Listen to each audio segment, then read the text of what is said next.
Hi నమస్తే, this is Pouni. Welcome to BC Galam. ఈరోజు BC గళంలో మనతో మాట్లాడడానికి సో మిరియాల రమణ గారు పాల్గొబోతున్నారు. సో ఆయనతో మాట్లాడదాము. మిరియాల రమణ గారు ఆంధ్రప్రదేశ్ రాష్ట్ర వీరభద్రియ కుల సంక్షేమ సంఘ సహాయ కార్యదర్శి. ఆయన ఈరోజు బీసీ గళంలో వాళ్ళకి ఉన్న ప్రాబ్లమ్స్ ఏవైతే ఉన్నాయో ఆయన మాట్లాడతారు. సో రమణ గారు నమస్తే అండి. నమస్తే మేడం గారు. ఎస్. అలాగే మన వైకే టీవీ ఛానల్ వారికి మన బీసీ గలం తరఫున గలమిప్పి మన సమస్యల్ని రాష్ట్ర ప్రభుత్వానికి అవ్వచ్చు లేదా కేంద్ర ప్రభుత్వానికి అవ్వచ్చు చేరే విధంగా వారధిగా నిలుస్తున్న మన వైకే టీవీ వారికి నా హృదయపూర్వక ధన్యవాదాలు, అభినందనలండి.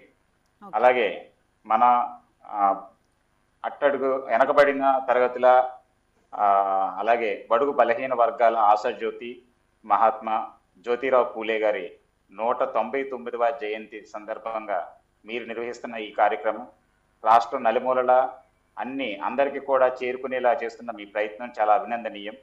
ఇలాంటి ఇన్ఫర్మేషన్ అనేది ప్రతి ఒక్కరికి చేరుకోవడం వల్ల ఎన్ని రకాల కమ్యూనిటీస్ ఉన్నాయి, ఎన్ని రకాల జాతులు ఉన్నాయి, ఈ జాతులకి సంబంధించి ఎటువంటి ఇబ్బందులు ఫేస్ చేస్తున్నారు, ఒక విద్యాపరంగా అవ్వచ్చు లేదా ఉపాధి పరంగా అవ్వచ్చు లేదా అభివృద్ధి పరంగా అవ్వచ్చు, పథకాల సేకరణ అంటే అందుకోవడంలో అవ్వచ్చు, ఇవన్నిట్లు కూడా రాష్ట్ర ప్రభుత్వం దృష్టికి తీసుకెళ్లే మీ ప్రయత్నం అయితే నిజంగా అభినందనీయం. ఇది అందరికీ ఉపయోగకరమని నేను భావిస్తున్నాను.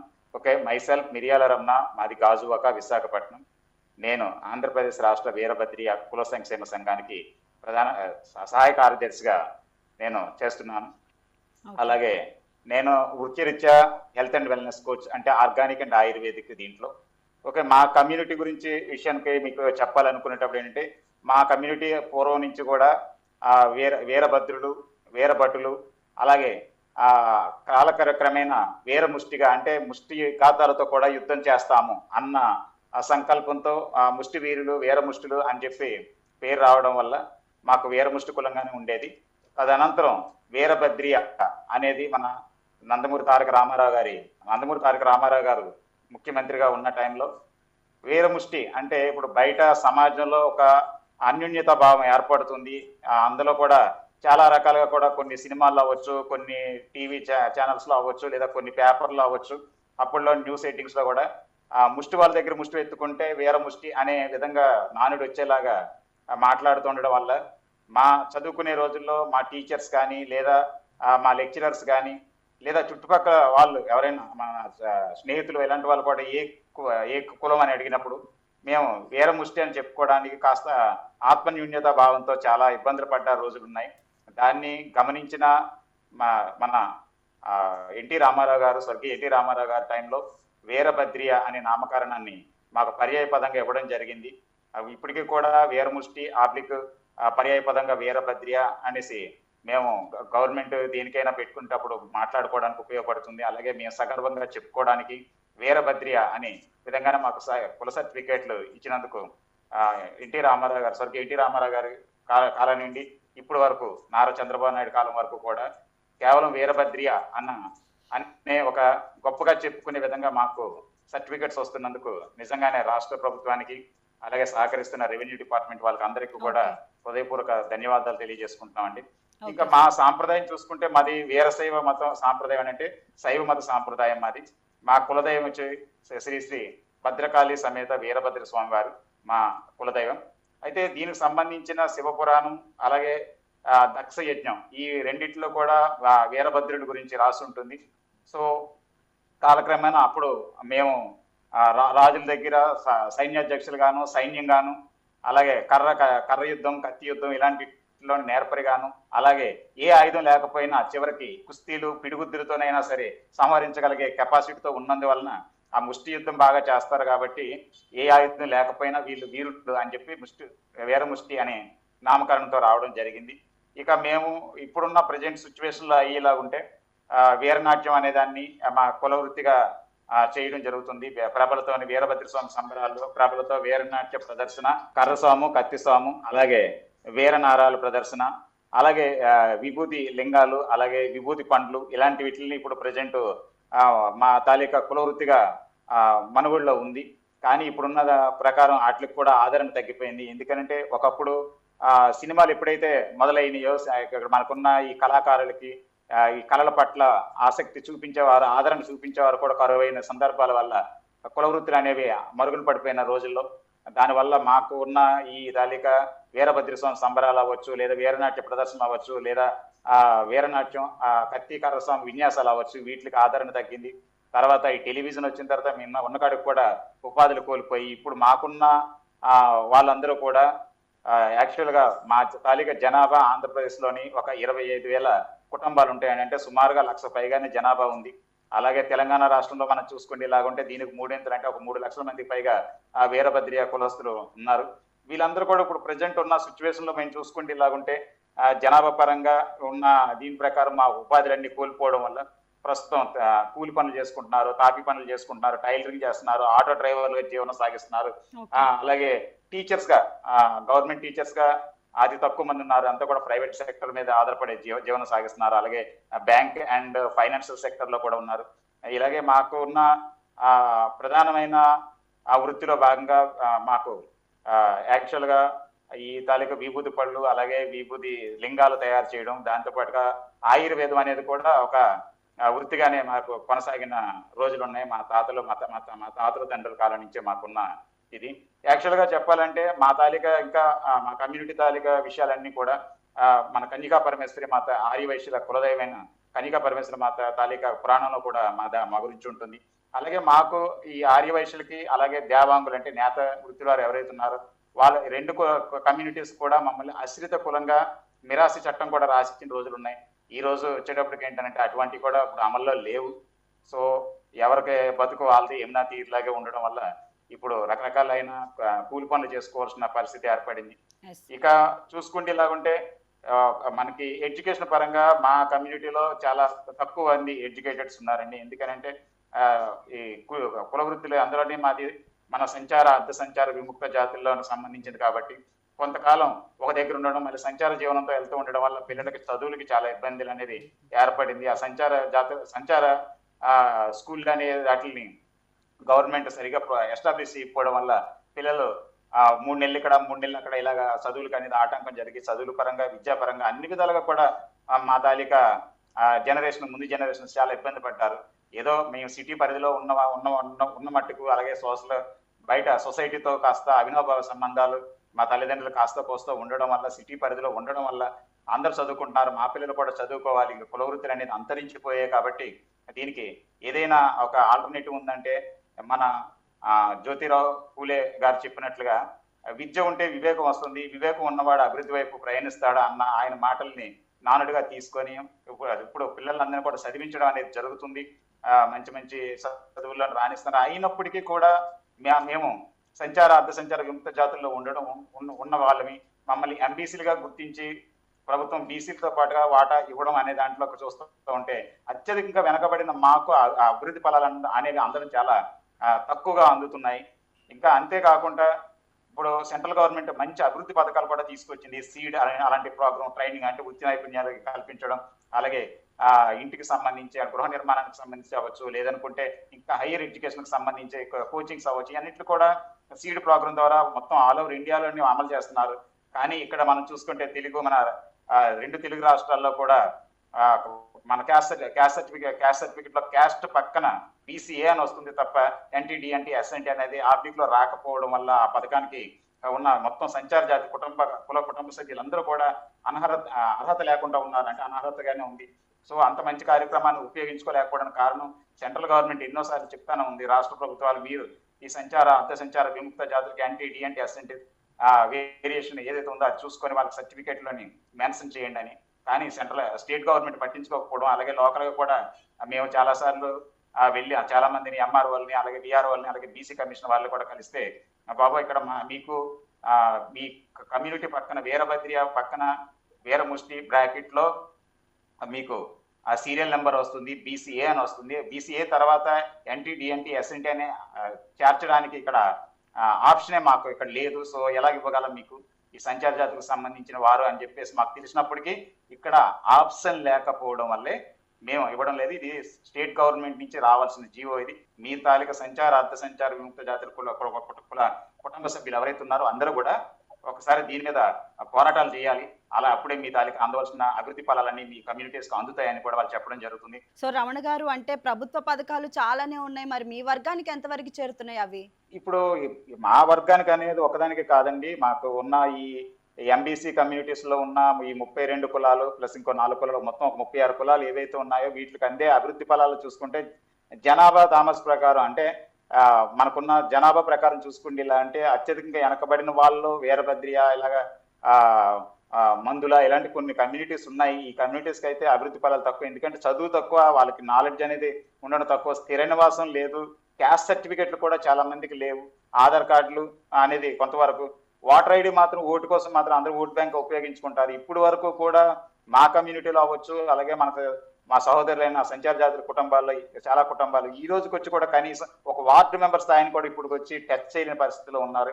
అలాగే నామినేటెడ్ పోస్టులు చాలా ఉన్నాయి. ఆ నామినేటెడ్ పోస్టులు కూడా గవర్నమెంట్ ఇప్పటి వరకు కూడా ఇలాంటి వెనకబడిన కులాలకి ఇవ్వడం అనేది జరగడం లేదు, అత్యంత వెనకబడిన కులాలకు ఇవ్వడం జరగడం లేదు. అంతేకాకుండా ఇప్పుడు కార్పొరేషన్లు, మనకి ఎంబీసీ కార్పొరేషన్ అని చెప్పేసి లేదా ఇతర కమ్యూనిటీస్ పేరు కార్పొరేషన్ అని చెప్పేసి కార్పొరేషన్ పేర్లు అయితే పెడుతున్నారు తప్ప వాటికి తగిన నిధులు మంజూరు చేయడం అనేది జరగలేదు. గత టర్మ్ లోని చంద్రబాబు నాయుడు గారు ఉండేటప్పుడు non banked linked subsidy loans కింద 30,000 రూపాయలు ఇవ్వడం జరిగింది. అదే ఎలక్షన్ దగ్గరలోకి వస్తున్నప్పుడు కూడా 50,000 చేయడం జరుగుతుంది మీకు. అలాగే 100 యూనిట్ల కరెంటు, అలాగే మీకు మీ కులాలు పెట్టి తిట్టడం వల్ల మీకు ఆత్మన్యూన్యత భావం ఉంది కాబట్టి అట్రాసిటీ యాక్ట్ అంటే ఎస్సీ ఎస్టీల దాన్ని కూడా మాకు ప్రొవైడ్ చేస్తామని చెప్పి హామీ ఇవ్వడం జరిగింది. ఆ అనంతరం ఎలక్షన్ లో చంద్రబాబు నాయుడు గారు ఓడిపోవడం, తెలుగుదేశం గవర్నమెంట్ అనేది పడిపోయిన తర్వాత వచ్చిన వైఎస్ఆర్సీపీ కనీసం ఒక్క పథకం కూడా ఈ సంచార జాతులకు సంబంధించి అమలు చేయలేదు. పేరుకు మాత్రం కొన్ని రకాల కార్పొరేషన్లు పెట్టాం, వీళ్ళకి సొంత కార్పొరేషన్లు ఇచ్చామన్నారు. కార్పొరేషన్లు ఇచ్చి మూతుడుచుకోవడం కూడా పనికి రాలేదు. అవన్నీ కూడా ఫండ్స్ లేని నిధులు లేని కార్పొరేషన్లు ఉండి ప్రయోజనం ఉంది. ఉన్న కాడికి ఉన్న 32 కులాల్లోనే కొత్త కార్పొరేషన్లను పెట్టి కొంతమందిని విడగొట్టడం జరిగింది. సో దీనివల్ల కూడా ఇప్పుడు ఈ కూటమి ప్రభుత్వం వచ్చిన తర్వాత కూడా ఒక్క అభివృద్ధి పని కూడా మన మా సంచార జాతులకు సంబంధించి ఇంకా మొదలు పెట్టలేదు. ఇప్పటికే రెండున్నర సంవత్సరాలు దాటిపోతుంది. మరి ఇంకా ఎప్పుడు మొదలు పెడతారో ఏంటో తెలియదు. ఎందుకంటే మాకు ఇస్తానన్న అట్రాసిటీ యాక్ట్ కానీ లేదు అనుకోండి, ఇలా అంటే దాంతో పాటుగా 100 యూనిట్ల కరెంట్ అన్నారు. ఆ 100 యూనిట్ల కరెంట్ కూడా ఈ రోజుకి వచ్చి మాకు అందడం లేదు. అలాగే మనం చూసుకునేటప్పటికి ఎడ్యుకేషన్ పరంగా అవ్వచ్చు, మాకు సపరేట్ గా కొన్ని స్కూల్లోని కొన్ని సీట్లు కేటాయించాలండి. ఎందుకంటే ఈ కాంపిటీషన్ యుగంలో మేము ఎంట్రన్స్ ఎగ్జామ్స్ రాసి పాస్ అయ్యి అంత నాలెడ్జ్ ఉన్న పిల్లలు ఇంకా లేరు అని చెప్పి మేము చెప్పుకుంటే దాన్ని కూడా పరిగణలో తీసుకుంటానన్నారు. అంటే ఎందుకు వెనకబడింది అని అంటారు మీరు రమణ గారు? ఎందుకు ఇంత వెనకబడి ఉన్నారు అని అంటారు? ఇంత వెనకబడి ఉండడానికి కారణం నిరక్షరాస్యత మేడం గారు. ఓకే, ఇంత వెనకబడి ఉండడానికి కారణం నిరక్షరాస్యత, అలాగే సంచార జీవనం. సో అలానే మరి రాజకీయ పరిస్థితులు ఏ విధంగా ఉన్నాయి అంటారు మీ వర్గానికి సంబంధించి? అదే మేడం గారు చెప్తున్నాను కదా, కనీసం ఒక వార్డు మెంబర్ గా కానీ, ఒక కార్పొరేటర్ గానీ, ఒక కౌన్సిలర్ గా కానీ ఇప్పుడు వచ్చి మా కమ్యూనిటీలో ఎవరు అయినట్లు దాఖలాలు లేవు. ఓకే, అలాగే మా కష్టాలని గలమిప్పి చెప్పే నాయకులు అక్కడ లేరు. అలాగని మా గలమిప్పి మేము చెప్పుకునే అంత స్థాయిలో మా కమ్యూనిటీ నుంచి ఎవరు కూడా చట్టసభల్లో లేకపోవడం మా దురదృష్టకరంగా భావిస్తున్నాం. ఓకే, సో మహాత్మా జ్యోతిరావు పులే గారు బీసీల కోసం ఎన్నో సేవలు చేశారు, ఆయన ఎన్నో ఎదుర్కొన్నారు. మరి మీరు ఇప్పుడు ఆంధ్రప్రదేశ్ రాష్ట్ర వీరభద్రియ కుల సంక్షేమ సంఘ సహాయ కార్యదర్శిగా, సో బీసీల కోసం మీ వర్గం కోసం మీరేం మాట్లాడాలనుకుంటున్నారు, ఏం డిమాండ్ చేద్దాం అనుకుంటున్నారు ఫైనల్ గా? తప్పకుండా మేడం గారు, ఎందుకంటే మాకు పిల్లలకు చదువుకోవడానికి ఏదైతే మన మోడర్న్ స్కూల్స్ ఉన్నాయో వీటిలో కూడా కొన్ని సీట్లు అనేది ప్రత్యేకంగా మా పిల్లల కోసం కేటాయించడం జరగాలి. ఈ అంటే నాట్ ఓన్లీ వీరభద్రియ, మొత్తం ఏదైతే సంచార జాతి కుటుంబాలు ఉన్నాయో ఎన్టీడీ, ఎస్ఎన్టీ అంటే సంచార అర్ధ సంచార విముక్త జాతుల పిల్లలకి స్కూల్లోని ప్రత్యేకమైన సీట్లు కేటాయించాలి. అలాగే హైయర్ ఎడ్యుకేషన్ సంబంధించి కొన్ని రకాల ప్రోత్సాహాలను పెంచాలి. ఇంకా అంతేకాకుండా రిజర్వేషన్ పరంగా కూడా ఎన్టీడీ, ఎస్ఎన్టీ తరఫున మాకు ప్రత్యేకమైన రిజర్వేషన్ ప్యాకేజీని కల్పించాలి. ఎందుకంటే బీసీల్లోని హైయర్ మెజారిటీ ఉన్న కుటుంబాలు ఉన్నారు సోదరులు, వాళ్ళతో మేము పోటీ పడాలి అంటే అది సాధ్యమయ్యే పని కాదు. అది కూడా మీ అందరికీ తెలిసిన విషయం, మన బీసీ సోదరులకు కూడా తెలుసు. కానీ ఇదే మార్పు రావాల్సింది గవర్నమెంట్ పరంగా రావాలి కాబట్టి దానికోసం ఇంకా చాలా వరకు ప్రయత్నాలు జరుగుతున్నాయి. ఇంకా ఆ ప్రయత్నాలు సరిపోవడం లేదు అనేది నా ముఖ్య ఉద్దేశం. అలాగే మాకు సంబంధించి క్యాస్ట్ సర్టిఫికేట్ లో ఎన్టీడీ, ఎస్ఎన్టీ అనే ఆ సబ్ టైటిల్ రావాలి. ఆ టైటిల్ వచ్చినప్పుడే మేము సెంట్రల్ గవర్నమెంట్ ఇచ్చే అనేక పథకాలకి అర్హతని తెచ్చుకున్న వాళ్ళం అవుతాం. ఇప్పుడు అర్హత ఉండి కూడా అర్హులుగా మేము అందుకోలేకపోతున్న కారణాలు చాలా ఉన్నాయి. ఇంకా చూసుకుంటే మమ్మల్ని సంచార జాతులు ఎవరైతే ఉన్నారో సంచార అర్ధ సంచార విముక్త జాతులని అనే మమ్మల్ని ఎంబీసీలుగా కాకుండా ఎన్టీడీఎన్టీ ఎస్ఎన్టీలుగానే గుర్తించాలి. ఎందుకంటే ఎంబీసీలుగా ఉండేటప్పుడు ఆ బీసీలో అత్యంత వెనకబడిన కులాలు ఇంకా మాతో పాటుగా ఇంకా కొన్ని కులాలు కూడా ఉన్నాయి. కానీ వాళ్ళది సంచార జీవనం కాదు, అర్ధ సంచార జీవనం కాదు. అలాగని ఆ క్రిమినల్ ట్రైబ్స్ యాక్ట్ ని ఎదుర్కొని ఆ వివక్షత గురైన వాళ్ళు కూడా కాదు. సో మేము డీనోటిఫైడ్ ట్రైబ్స్ గా ఉన్నాం కాబట్టి ఈ సంచార అర్ధ సంచార విముక్త జాతులకి ఎవరైతే ఉన్నారో ఈ 3 కులాలకి సపరేట్ గా ఒక రిజర్వేషన్ ప్యాకేజ్ అనేదాన్ని, అలాగే క్యాస్ట్ సర్టిఫికేట్ లో కూడా ఎన్టీడీఎన్టీ ఎస్ఎన్టీ అని సబ్ టైటిల్ వచ్చే విధంగా చేయాలని చెప్పేసి నేను గవర్నమెంట్ కి నేను మనవి చేసుకుంటున్నానండి. ఇంకా అంతేకాకుండా రమణ గారు, మేము కూడా ఖచ్చితంగా మీరు ఏవైతే డిమాండ్లు ఇప్పుడు కోరుకున్నారో అవి నెరవేరాలని అనుకుంటున్నాము. ఫైనల్లీ మీరు ఈ వీరభద్రియ వీరముష్టి వర్గ యువతికి ఎటువంటి సందేశం ఇవ్వాలనుకుంటున్నారో మీ మాటలతో చెప్పండి. ఎందుకంటే ఇప్పుడు ఇందాక మాట్లాడుకున్న మేడం గారు మన మహాత్మా జ్యోతిరావు పూలే గారు, ఆయన విద్య ఉంటే వివేకం పెరుగుతుంది, వివేకం ఉంటేనే అభివృద్ధి ఉంటుందని. సో ఆ అందరినీ కూడా ఇప్పుడున్న జనరేషన్ చదువుకుంటున్నారు. ఇంకా చాలా ఇబ్బందులకి గురవుతున్న అంటే ఫ్యామిలీస్ ఏవైతే ఉన్నాయో వాళ్ళు కూడా కాస్త పిల్లల్ని చదివించే విధంగా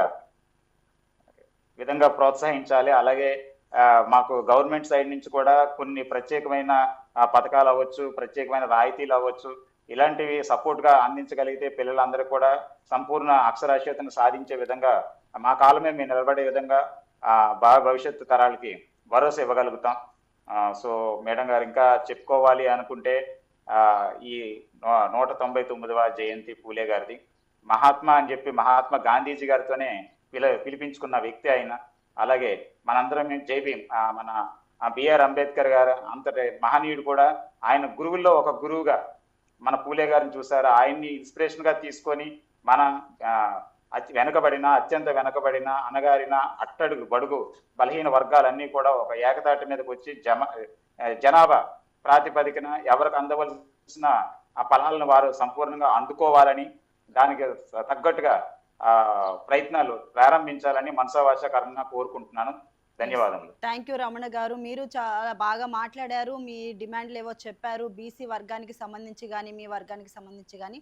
థ్యాంక్ యూ సో మచ్ అండి for joining us. Thank you. అంతేకాకుండా మేడం గారు ఇంకొకటి ఏంటంటే, కనీసం ఏదైనా పెళ్లిళ్ళు ఏదైనా ఫంక్షన్లు చేసుకుందాం అనుకున్నా సరే మాకు కమ్యూనిటీ భవనాలు లేవు మేడం గారు. మొత్తం ఆంధ్రప్రదేశ్ స్టేట్ మొత్తం మీద కూడా ఎటువంటి కమ్యూనిటీస్ భవనాలు లేవు. సో ఈ సంచార జాతులకి కూడా ఆత్మగౌరవంగా కమ్యూనిటీ హాల్ ని తెలంగాణలో ఎలాగైతే కేటాయించారో ఆ విధంగా ప్రతి జిల్లాలో కూడా ఒక భవనం ఉండేలా అంటే ఇప్పుడున్న ఈ ఖర్చుల నిమిత్తం బయట ఏదైనా ఒక చిన్న ఫంక్షన్ చేసుకోవాలనుకున్నా సరే అంటే రమణ గారు మీరు అవును రమణ గారు మీరు ఒక సంక్షేమ సంఘ సహాయ కార్యదర్శి కదా, మరి ఇవన్నీ మీరు మాట్లాడలేదా? వీటి గురించి మీరు గలం విప్పలేదా? మీరు వీటి గురించి చాలా సార్లు మేడం గారు ఇక్కడ నుంచి ఢిల్లీ వరకు కూడా వెళ్ళి సోషల్ ఎంపవర్మెంట్ డిపార్ట్మెంట్ వాళ్ళని, అలాగే లోక్ అదాలత్ ఇవన్నిట్లు కూడా మేము కంప్లైంట్ సైట్ పెట్టడం జరిగింది. అక్కడ సెంట్రల్ గవర్నమెంట్ అయితే క్లారిటీగా ఉంది. మిగతా అంటే సంచార అర్ధ సంచార విముక్త జాతుల కోసం ఏదైతే ఆ డిఎన్టీ డెవలప్మెంట్ బోర్డు అనేది పెట్టడం జరిగింది, దానికంటూ కొన్ని కోట్ల రూపాయలు ఫండ్ అనేది ఇవ్వడం జరిగింది. అది అన్ని స్టేట్స్ కి కూడా షేరింగ్ ఉంటుంది. బట్ మన 2 తెలుగు రాష్ట్రాల్లో ఏంటంటే ఈ సంచార అర్ధ సంచార విముక్త జాతుల కులగణన జరగకపోవడం, అలాగే ఈ క్యాస్ట్ సెన్సస్ జరగకపోవడం వల్ల ఇబ్బందులు అవుతున్నాయి. పర్ఫెక్ట్ గా గుర్తింపు అనేది వచ్చే వరకు కూడా మాలాంటి అత్యంత వెనకబడిన కులాలన్నీ కూడా ఈ దుర్భర జీవితం నుంచి బయటపడే అవకాశం లేదని నా తాలూకా భావన. ఓకే రమణ గారు, మా వైకే టీవీ తరపు నుంచి మేము కూడా కోరుకుంటున్నాం ఖచ్చితంగా మీరు ఇప్పుడైతే అడిగిన డిమాండ్లు అయితే ఖచ్చితంగా నెరవేరాలి అని చెప్పి. థ్యాంక్ యూ సో మచ్ అండి. థ్యాంక్ యూ మేడం గారు, ధన్యవాదాలు. సో ఇది ఇవాల్టి బీసీ గళం. మరొక గళంలో మళ్ళీ మీ ముందుకు వస్తాం. That's all for now. Keep watching YK news, Telugu వారి గుండె చప్పుడు. అప్పుడప్పుడు కాదు, ఎల్లప్పుడూ బీసీల కోసం మీ వైకే టీవీ.